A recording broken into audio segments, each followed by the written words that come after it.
Sometimes neutrality becomes silent. During the early days of the current Iranian protest, BBC World Affairs editor John Simpson defended the limited coverage by saying social media footage must be carefully verified before reputable outlets, he means the BBC there, can use it. Well, sounds reasonable on its face until you realise that this is the same broadcaster that repeatedly aired unverified images and raw footage from other conflict zones without the same level of hesitancy. Here's the heart of the problem. Neutrality in theory is about balance. And let's face it, we pay the BBC to be balanced, to be neutral. In practice, it could be muted emission, sometimes a quiet alignment with power structures. If you're the official government, they give more credence to what you say. That's why we have to hear actors from Gaza tell us about attacks that are very easily provable didn't happen. Because, well, they're the government, so they're.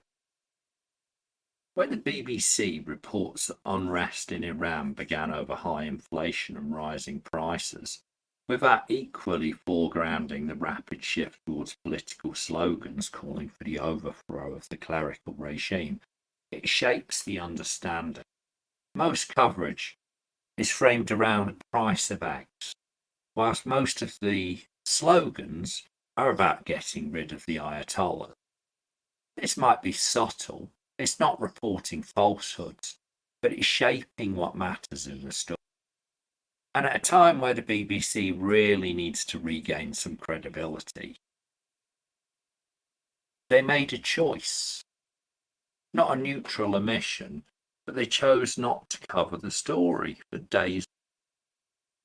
When a regime declares its opponents terrorists, major outlets run headlines echoing that framing rather than directly challenging it.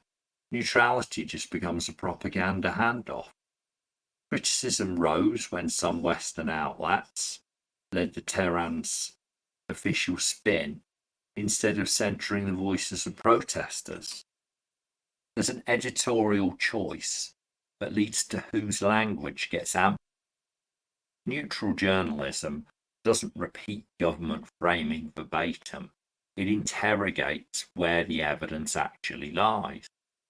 Maybe with all their tens of thousands of journalists, the BBC doesn't have the capacity to find out what's going on. Or maybe verification's just a shield, not at all. I mean, BBC has BBC Verify. How much of what they verify is true? Their own CVs aren't even accurate. They wanted to verify because it's an editorial instinct. An instinct that favours stories that fit existing frames and avoids stories that demand a reassessment of the assumptions of the Islington. Well, in this case, it meant avoiding political eruption until it became impossible to ignore, and even then focusing on how hard it is to report on rather than what's actually happening.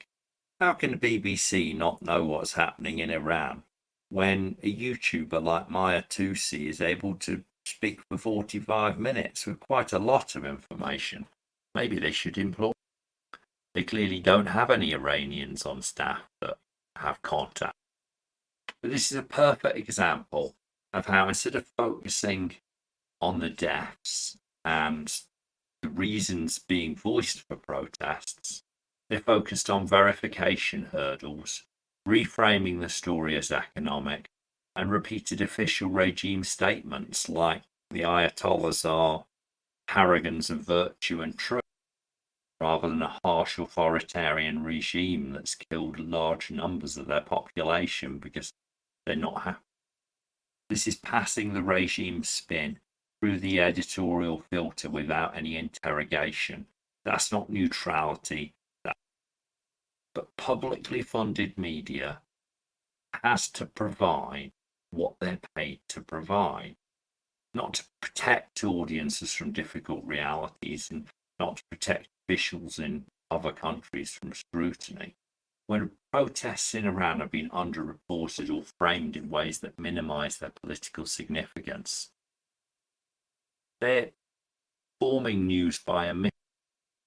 It's not neutrality, it's gatekeeping. Something the BBC so often. Look at the Brexit referendum. Whether you voted for it or not, 50%, more than 50%, voted to leave.